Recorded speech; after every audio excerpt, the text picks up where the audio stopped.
Hey guys, welcome to my baking channel. Today, we will be making Condensed Milk Bundt Cake.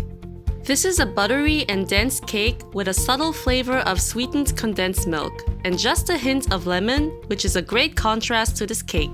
You may think that 2 cans of sweetened condensed milk is way too sweet, but trust me, this cake has the perfect amount of sweetness. So let's get right into it.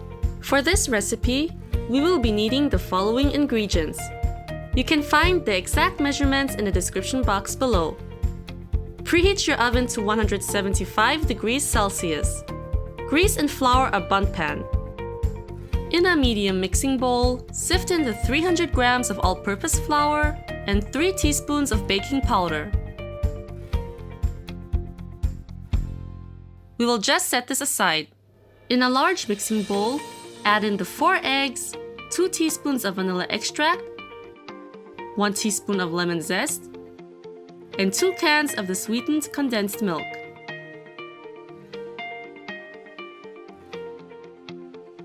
Beat this on medium-high speed until the mixture turns pale yellow and smooth. This will take about 4 to 5 minutes.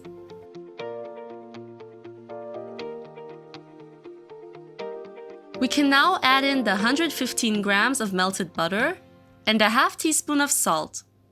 Beat this just until everything comes together.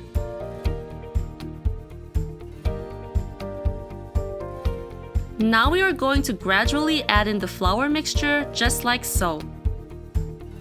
Make sure to beat this on low speed just until everything is well combined. We do not want to overmix this.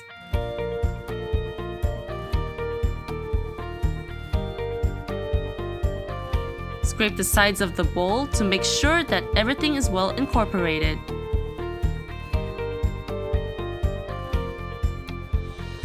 This is the consistency we are looking for. We can now pour the mixture into the prepared bundt pan, and we are going to bake this for about 45 to 50 minutes or until a toothpick inserted in the center comes out clean. So my cake is done baking. I baked mine for 48 minutes. I'm going to let this cool for 10 minutes before I flip this onto a serving plate. Just place a wire rack on top of the bundt pan like this and carefully flip this over. Ta-da! Now we got ourselves a perfect bundt cake. So I let my bundt cake cool down completely, and now I'm going to dust it with Confectioner sugar to make it look even more prettier. Look how simple but tempting this condensed milk bundt cake is. This is definitely one of those cakes that require minimal ingredients and effort. I absolutely love these type of cakes for my coffee time, and I'm sure your family and friends will enjoy this lovely bundt cake as well. I hope you enjoyed my video today. Make sure to subscribe for more yummy recipes. Have a nice day and see you next time. Bye!